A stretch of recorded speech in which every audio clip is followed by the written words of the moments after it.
orang sekeliling. Dalam sekonsesi ini akan memaparkan kisah-kisah perjuangan dalam Sinar.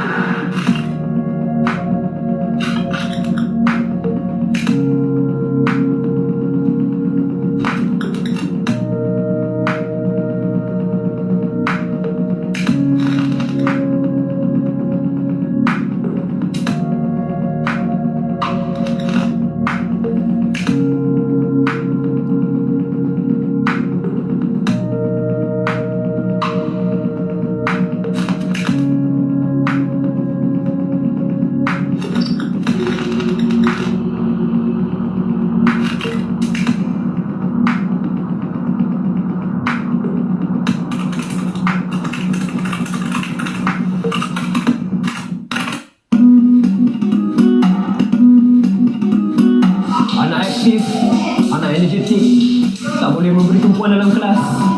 Apa yang membezakan antara aktif biasa dengan aktif ADHD?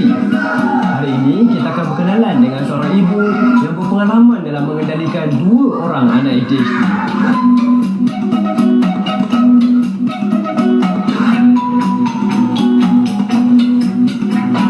Apa khabar Puan Fatimah? Alhamdulillah, sihat.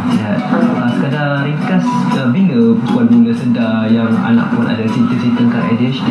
Okey, so saya mula dengan saya ada 2 anak, ADHD dan disleksia.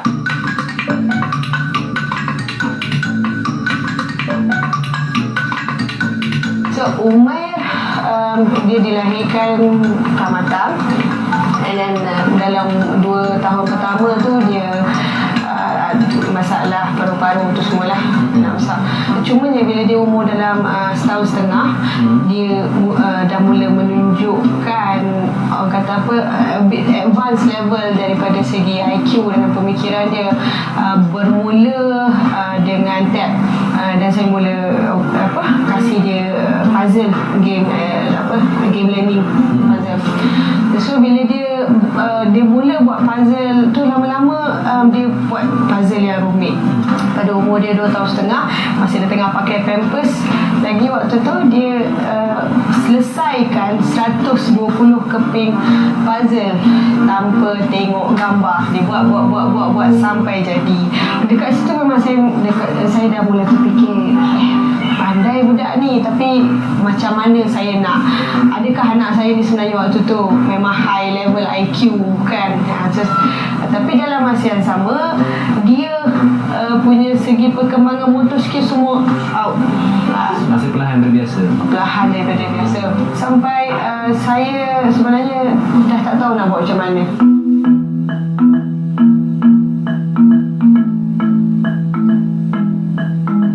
Macam mana doktor ataupun psikologis tu boleh bezakan simptom ni macam cara ADHD, sebab gaya pada Puan cerita lebih Ya, saya biasanya psikologis ni kita duduk, dia akan biarkan budak tu buat hal dia. Lepas tu dia akan dengar dia akan dengar history, sejarah keluarga semua, dia akan suruh cerita balik semua. Lepas tu dia tengok, lepas tu dia kata ini simptom ADHD. Cumanya bezanya Umar dia ADHD, otak dia tu yang hyper, pemikiran dia tu yang hyper. Orang kata dia banyak running thoughts. Doktor kata dia banyak running thoughts yang mana dia tak mampu nak kawal. Wise pula dia hyper. Dia hyper betul. Dia hyper yang sentiasa mendatangkan kecederaan pada diri sendiri. Dia akan panjat pagar-pagar ni semua. Lepas tu dia akan dia tidur pun pelik.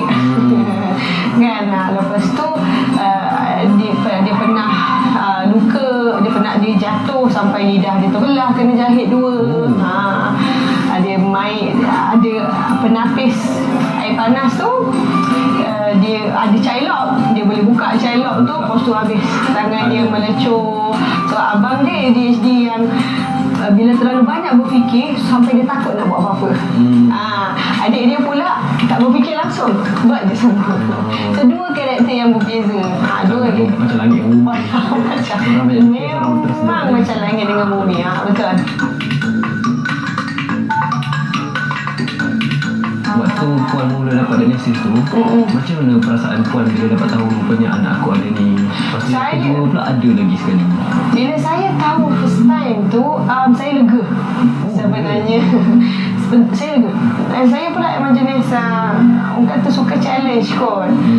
Jadi bila saya tahu tu, saya terus buat homework, saya terus tengok, saya kata oh okey, rupanya macam ni. So untuk saya orang kata apa, waras.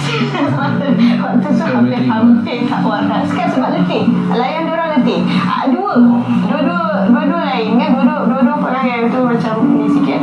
Jadi bila saya tahu dan saya adjust, maknanya waktu tu baru saya belajar kata oh saya kena besar tu, maknanya saya kena adjust pada cara diorang, bukan pada cara saya. So bila saya boleh adjust pada cara mereka, baru saya jumpa ketenangan. Perempuan ikut dunia dia. Ya, bukan tarik dunia kita. Sebab bila saya tarik mereka pada dunia kita, saya keras sangat. Dan dia pun tak sama. Dia lagi marah kita, kan, dia lagi marah saya lagi tak boleh sabar pada dia.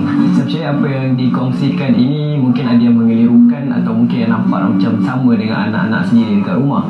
Jadi apa yang kita boleh cadangkan adalah untuk dapatkan diagnosis yang sahih daripada profesional di luar sana. Jangan buat diagnosis sendiri. Bacaan sebagai panduan boleh, tapi panduan diagnosis yang sahih mesti daripada pihak pakar.